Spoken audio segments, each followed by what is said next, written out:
My name's J.C. Mercer Jr. I was about 20 years old and I lived in Fresno, California with my parents. And so I had a room, or we had a townhouse, and we converted the garage into my bedroom.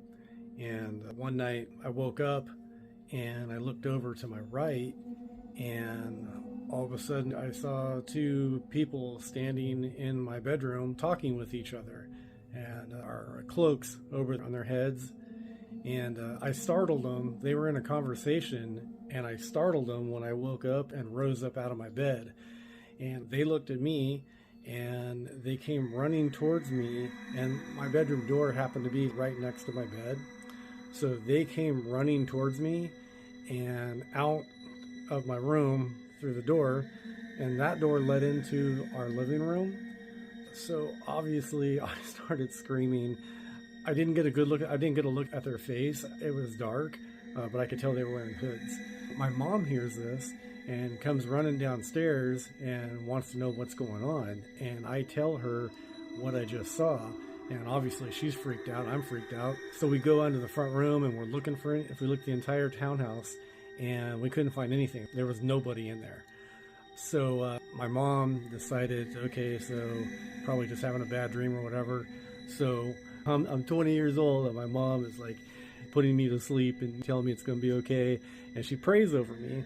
And so I feel okay, and I'm going to go to bed, going to go to sleep. She goes back upstairs, and then that's that, right? So the next morning, my mom wants to know who I was listening to on the radio that last night. And I'm like, well, Mom, I wasn't listening to anybody. I didn't have the radio on. And she's like, well, no, I definitely heard some singing coming out of your room. And I listened to it, and it had put her to sleep. I didn't have any music on at all. It was off. And I asked her what she heard, and she described a male voice singing a cappella, and it was an old church hymn. She heard it long enough for her to go to sleep. She listened to this a cappella church hymn. To this day, I am definitely thinking that was an angel. Well, did I really see what I saw? Did those two people, those two creatures, whatever they were, because they were short. I know that sounds funny. They were about the size of a Jawa, and I realize that sounds stupid. That's a true story, and I just wanted to share it with everybody, and leave a comment and tell me what you think.